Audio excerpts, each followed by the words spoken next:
It's McCabe and Jenny here from the Afternoon Mix, and today very excited to have super producer Toby Gad with us from Los Angeles. Thank you so much for having me. Yes, it's an honor to be on your show. And this morning I woke up and I thought, wow, it's beautiful. The sky is clear and it's warm, and we are so lucky to live here. So I wish I could give you a little bit of that warmth now. Oh, we need it. We're like, yeah, 0 degrees here, so please send us all the warmth. Yeah. Right? Toby, take us way back. You've been doing this for so long, but how did it all start for you? It all started, my parents had a jazz band, and my brother and me early on took over their instruments after their rehearsals and made our own songs and sets and began performing those songs in the intermissions of my parents' jazz band and made our first pocket money that way. And I remember when they went back on stage, my brother and me, we, maybe 7, 8 years old, went through the audience and said, we're collecting for us, who has money for us, and made good money that way. So my first big payday, I bought a whole Smurf village from that. Like an actual Smurf village. Yeah, the whole thing, like a house and all the different characters. It was amazing. Do you still have the Smurf village today? No, I wish I have a picture of it. I wish I still Why can. why the Smurf Village? Most people would be like, "Oh, I'm gonna buy a car or like something When I electronic." was 7, the car would be useless. No, Smurf village. Look, I would buy that as an adult. Like that. That is a good investment right there. But I mean, from 7, so where does like the career start from you? I mean, at an early age, you pick up the instruments, but when did you guys really start writing music and saying, "Hey, we can make an entire career out of this"? Well, that's when we started writing, my brother and me. And then when I was 18, we landed 3 songs on Milli Vanilli, on that band that made a lot of news and made their way into the dictionary for not singing. Yes, I just watched a documentary on that recently. Yeah, it's entertaining, right? It's Yeah, a true story, and the movie's pretty good. It really is quite accurate. And we didn't know it at the time. We were lucky to have 3 songs on that record. It went straight to #1, and for like a first-time songwriter, that's an unbelievable thing to witness, that around the world people are playing your songs on the radio. So after that, I was hooked, and I thought I want more of that, and just kept writing. It took another 10 years before I made it to America, to New York. I grew up in Germany in a small village, but in New York, I started over, and then a couple more years later, my first big break was with Fergie, Big Girls Don't Cry. And I mean, your persistence paid off. You've been nominated for 10 Grammys. You worked not only with Fergie, but Beyonce and John Legend. Which piece of work do you remember was one of the most memorable for you, where you really felt like, okay, this is big? I mean, there were so many memorable moments. The Grammys were always very memorable. When Beyonce went on stage, and I thought she was going to perform Halo, but then she performed my song If I Were a Boy, and turned it into a 6-minute medley with all these soldiers on stage at the Grammys. I mean, I had goosebumps nonstop. It was unbelievable. Or when John Legend performed All of Me, and there was this camera moment where you saw John and Chrissy, and it was like sparks flying between them, and you knew they were going to get married, or they just got married. And that's the moment I feel that broke the song into mainstream radio. Or Madonna performing Living for Love after we spent 5 weeks in the studio. I mean, there were so many memorable moments, I can't even. I mean, there's a Wow. whole list of them. I mean, where do these songs come from? Like, how do you just write these songs? Like, do you know, and once you write it, you're like, this is going to be a hit, or sometimes you're like, nah, maybe not this one. I think for me, it's a lot of, I'm almost like the therapist. Like artists come in the studio. John came here, and I mean, all of me, that was just a plain love song. There wasn't much to it. He was madly in love with Chrissy. I was madly in love with my wife, and he was like, I have this idea, Toby. It goes, all of me loves all of you. And then he said, that's all I have. I don't know what to do after that. And then I thought of my wife, and I thought, love your curves and all your edges, all your perfect imperfections. And the song wrote itself, like really within an hour and a half, we had this thing written, and it was amazing. Wow.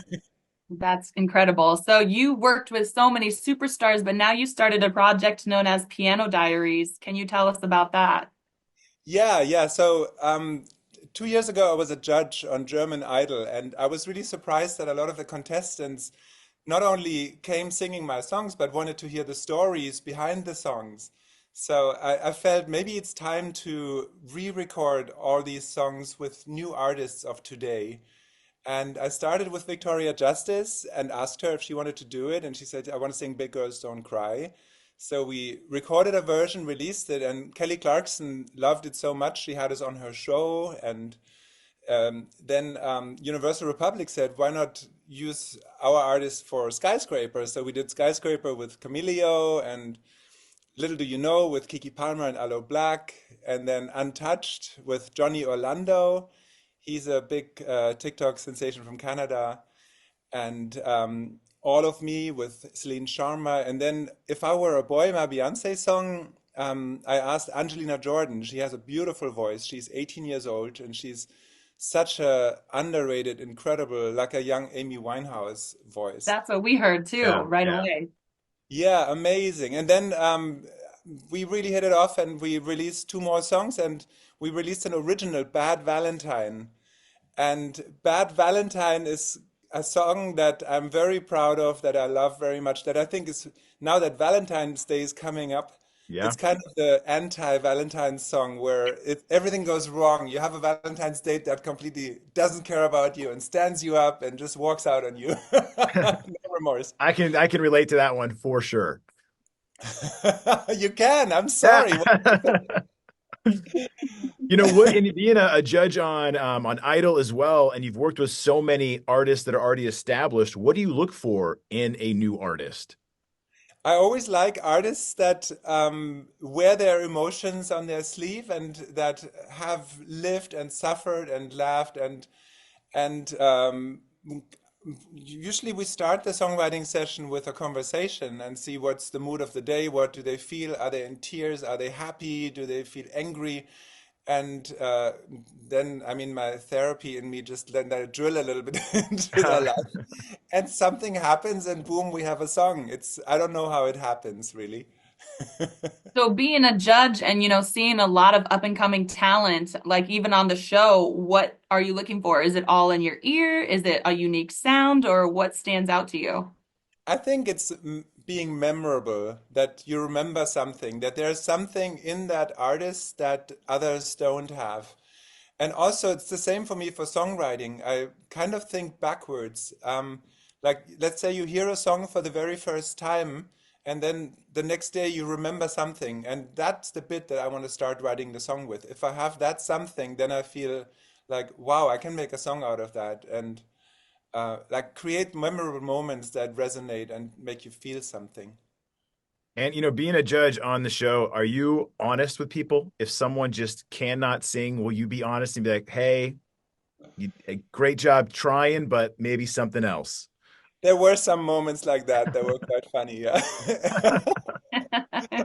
Well, Toby, you seem so busy. What is coming up? Like, what are you working on now, and what can we expect in the near future? The Piano Diaries, this project, this I went back to my old hits and recorded them with new artists, and now I continue this with original songs. And Bad Valentine is the first original single for the new Piano Diaries album. And there are many more to come that I'm working on with incredible artists that I can't wait to release them with, and great voices. I love memorable, great voices and thrilled to be We're doing this. excited too. So, Bad Valentine, it will be on a new album that you're going to put out with these artists, correct? Yes, it's the first single. It came out a little while ago, and we're now starting to really promote it. We're putting up a very big billboard here in in Hollywood, Nice. 14 by 48, Bad Valentine. So everyone gets ready for Valentine's Day and can listen to it. I We was are gonna say, excited for it. yeah, Yeah. timing is perfect. Yes, yes. And I hope you like it so you could play it.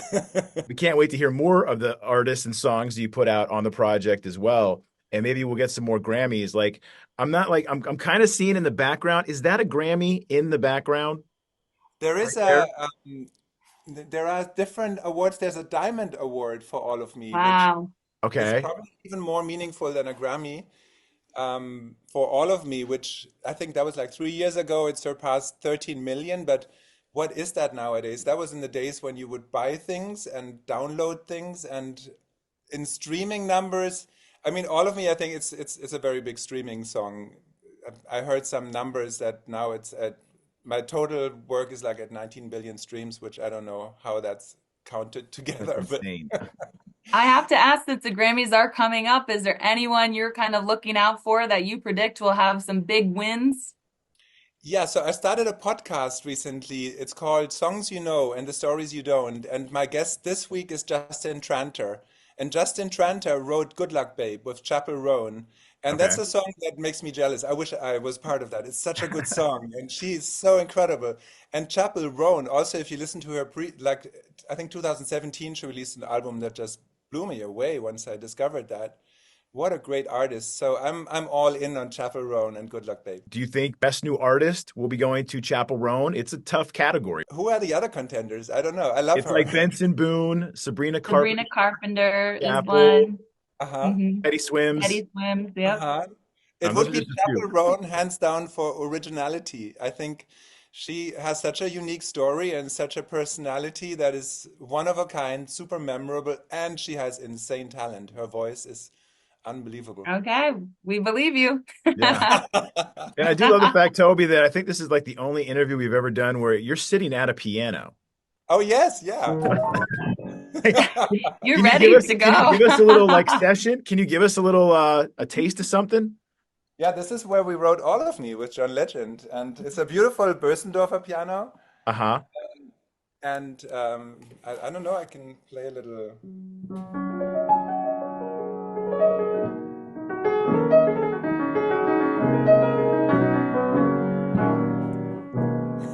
That is awesome. Wow. Is Toby, there thank you so much for taking the time. We look forward to seeing all the work that you have coming out. And Angelina Jordan, she sounds Yes. incredible. Like, first time I heard that song, I thought Amy Winehouse right away. So Thank you so much for having me, and thank you for playing Bad Valentine. I'm really excited to hear this on the radio, this song. but anytime you want to come to Chicago, stop by 101.9 The Mix. I just might do that. wait till it's warmer. I Yeah. know, I was going to say that. Thanks so All much, right. Toby. Have a good one. Yes, see you soon again. Yeah. Bye. Bye-bye. Bye.